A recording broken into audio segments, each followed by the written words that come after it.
On the way back from Lewis's funeral, my mom told me to start packing. She waited until the day before we left to tell Edie.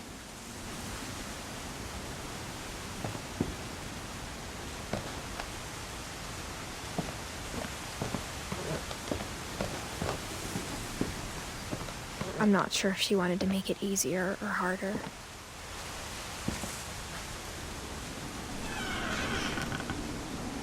I wish we'd stayed.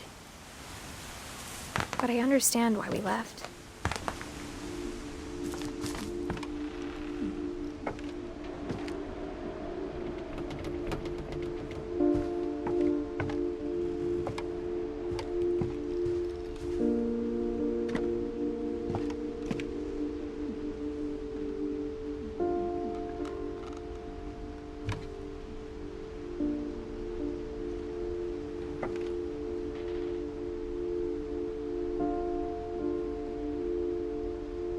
My mom ended up leaving everything behind.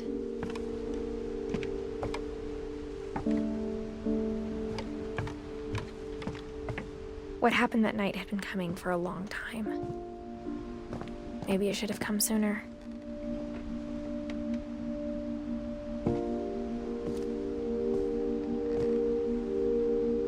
But it had to end one way or another. All that's left now is to tell you about that last night.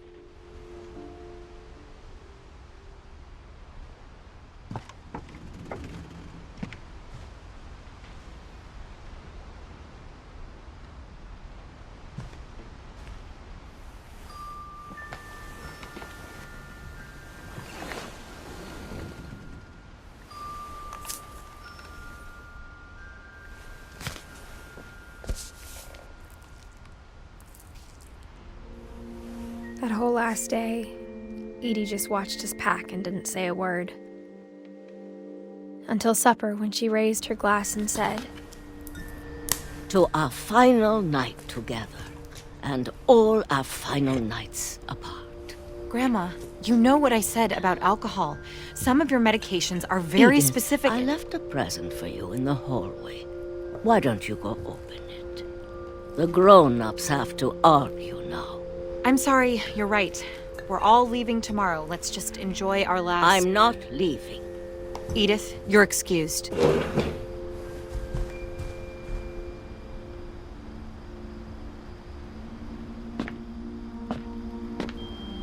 The power had been shut off that morning, but Edie always had plenty of candles. When my mom sealed the library, I don't think she knew about the other entrance, or that Edie had a key to it.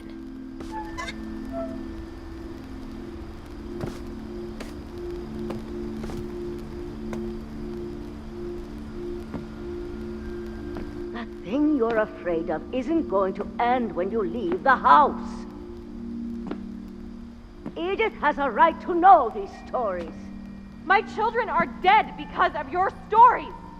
I think it's best if Edith and I leave tonight. We'll have the nursing home send a van for you in the morning, okay?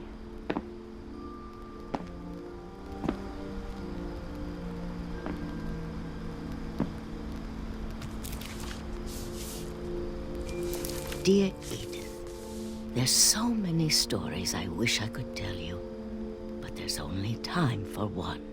This is about what happened on the night you were born. That night, the tide went way, way out. It was the first and last time I ever saw the old house aground. There'd been an earthquake out in the middle of the ocean. They called it the lowest tide in 1,000 years. God, it smelled awful. You know, I've seen that house every day of my life.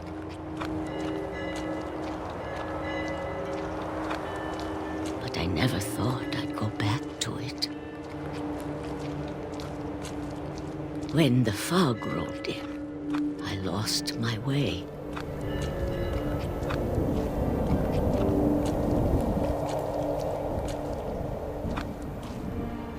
I got turned around.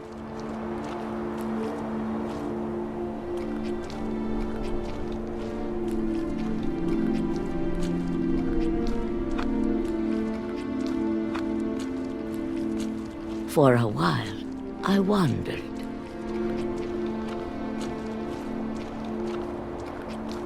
I started seeing things.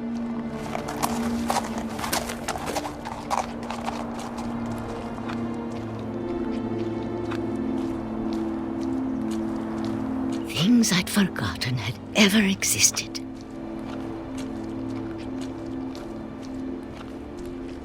But when I saw them, they felt like old friends. That night, a lot of things came back to me. Or maybe I came back to them.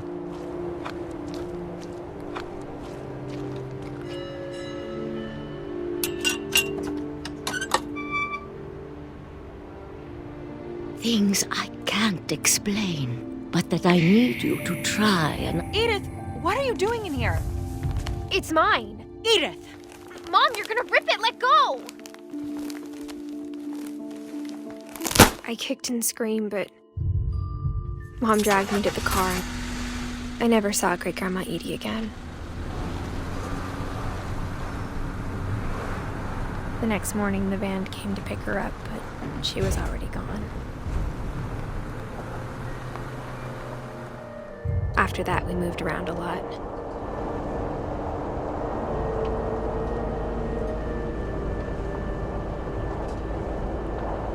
We both tried to make the best of it.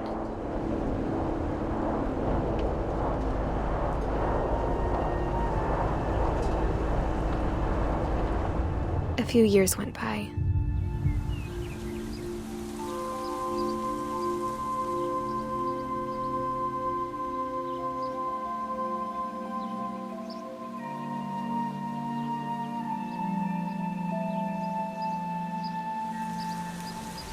My mom didn't like to talk about it, but she started getting sick a lot. The rest happened pretty quickly.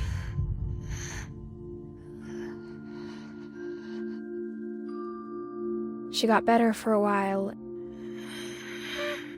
and then she didn't.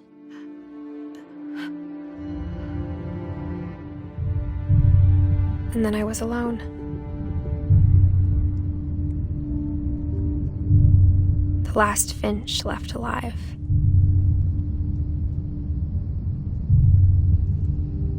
Until I found out about you. I'm still not sure what to tell you about all this. If we lived forever, maybe we'd have time to understand things. But as it is, I think the best we can do is try to open our eyes. And appreciate how strange and brief all of this is.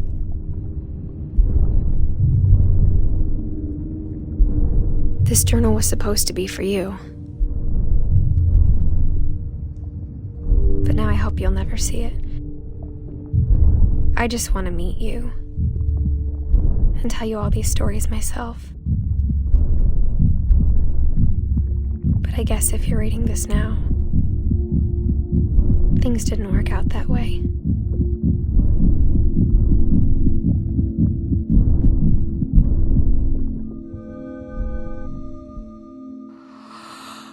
This is where your story begins. I'm sorry I won't be there to see it.